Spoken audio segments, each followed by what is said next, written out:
सांगोला तुझ्या बरगड्यात धूर काढीन धूर. काय म्हणतो कल्लोळाच पाणी कशाला ढवळलं आणि या नागाच्या पिल्याला कारे कवळलं. आमच्या गावात हे ज्या आवाजात जात्यावर गीत महिला गीत म्हणतात. गीत जुन्या काळात दळण दळण्यासाठी जाती असायची, आता मिक्सर आला खुर्र. आमच्या आवाजात गाणी म्हणतात हे ज्या आवाजात कशा निंबोनीच्या झाडाखाली भाऊ माझा दारू काढी कुण्या मेल्यानं केली चाडी आली पोलिसाची गाडी. Why why why why why why. ए चव्हाण ऐक तुझ्या कल्लोळाच पाणी अरे मी मुद्दाम ढवळलं. ए चव्हाण तुझ्या कल्लोळाच पाणी पाणी पाणी अरे मी मुद्दाम ढवळलं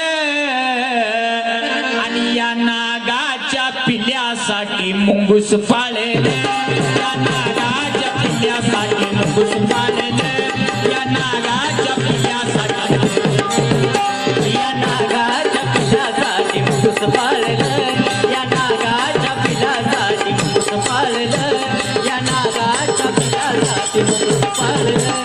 कल्लोळाच पाणी कल्लोळाच पाणी राडा राडा राडा राडा राडा राडा शंकरबाई.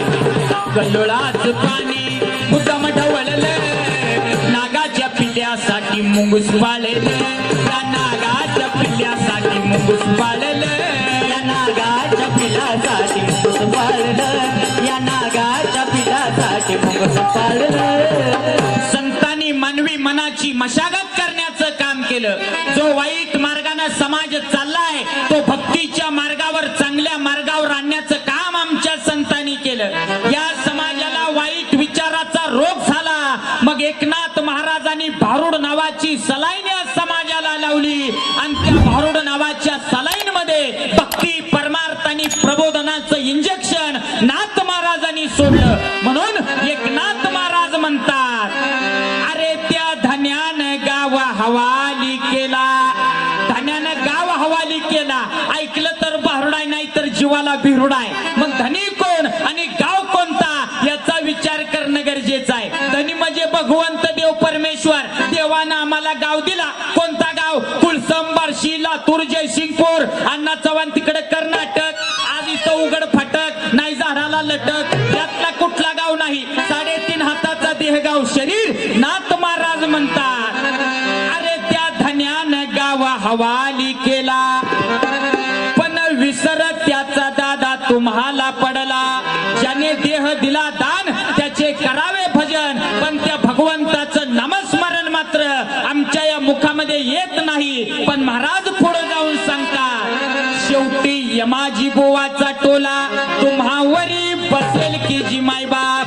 पण आयुष्याची शेवट भरल्यावर अमेरिकेतनं ओबामा येऊ द्या नाही तर डॉन येऊ द्या तिथं नो चॅलेंज. आयुष्याच्या शेवटी त्या यमाचा फटका बसल्याशिवाय राहणार नाही.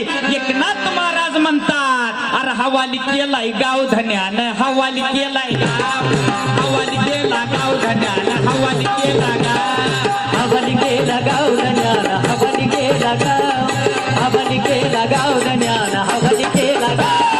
हवाली केला गाव धन्यानं हवाली केला गाव हवाली केला गाव धन्यानं हवाली केला गाव. हवाली केला गाव धन्यानं हवाली केला गाव. हवाली केला गाव धन्यानं हवाली केला गाव. अरे हवाली केला गाव धन्यानं हवाली केला गाव हवाली केला गाव धन्यानं हवाली केला गाव.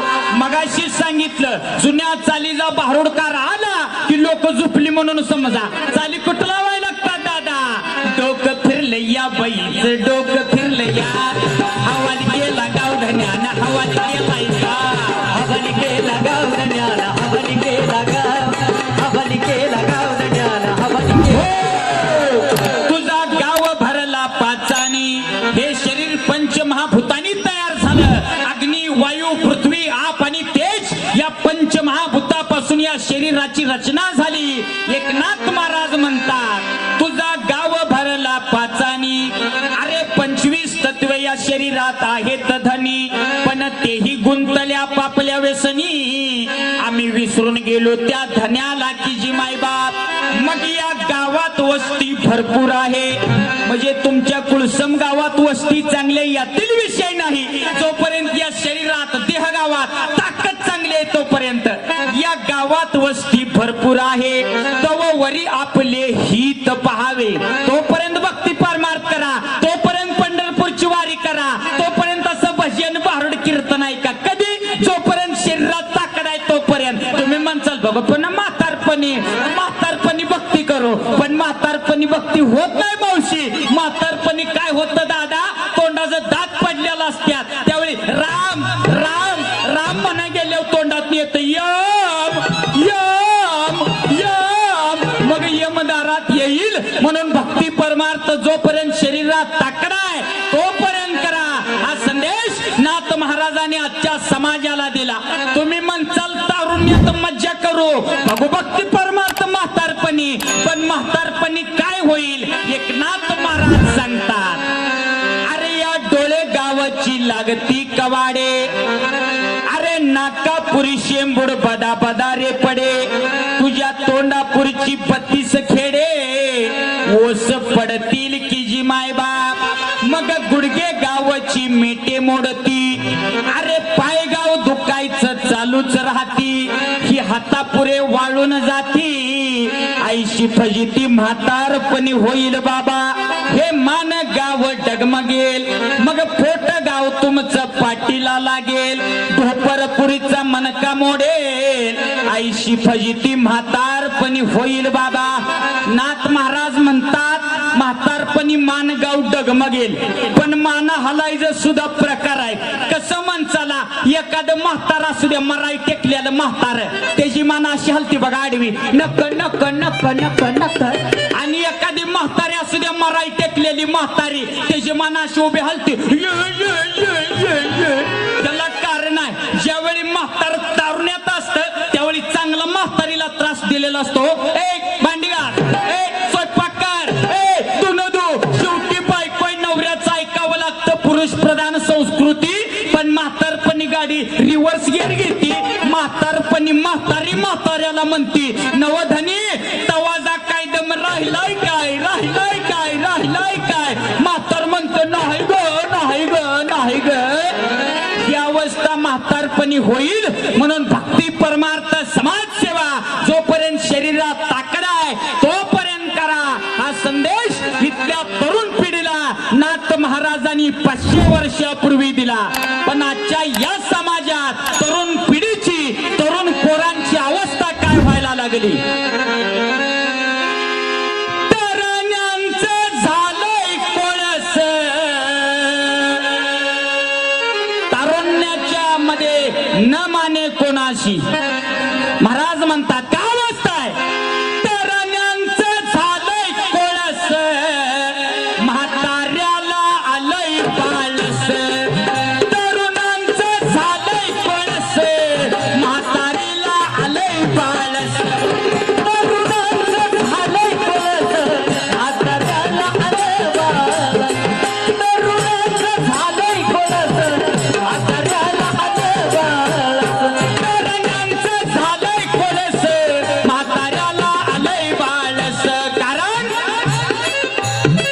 तरुण पिढी बर्बाद झाली. व्यसनाच्या दारूच्या चितरणी पोरं गेली. उठ तरुणा जागा हो आणि या राष्ट्र निर्मितीचा धागा हो. आपल्या या गावाचं, आपल्या तालुक्याचं, आपल्या जिल्ह्याचं, आपल्या देशाचं भविष्य कोणाच्या हातात आहे तर ते फक्त आजच्या तरण्या पोरांच्या. पण तरुण पिढी वाया गेली, वाया बर्बाद झाली तरणी पोरं. काय अवस्था आहे समाजात तरण्या पोरांची, काय अवस्था आहे. केसाला भांगपट्टी, बसायला फटफटी, खायला पानपट्टी, प्यायला हातबट्टी आणि जातीला राहायला झोपडपट्टी.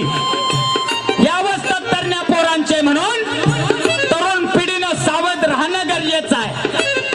अरे कालचा तरुण स्वराज्यासाठी रक्त सांडत होता, आजचा तरुण एकतर्फी प्रेमातून रक्त सांडायला लागला.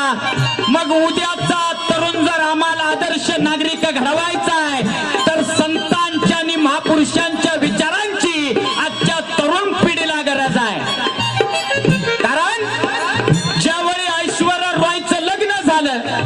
ऐश्वर्या रॉय नटी माहिती आहे ना सगळ्यांना, ऐश्वर्या रॉय. ज्यावेळी त्या ऐश्वर्या रॉय नावाच्या नटीचं लग्न झालं त्यावेळी माझ्या भारतातल्या 882 तरुणांनी आपल्या हाताची शीर नस ब्लेडनं कापून घेतली होती. अरे जोपर्यंत तिथल्या तरुणांना रक्त कशासाठी सांडावं कळणार नाही तोपर्यंत माझा भारत देश कधीच महासत्ताक होऊ शकणार नाही.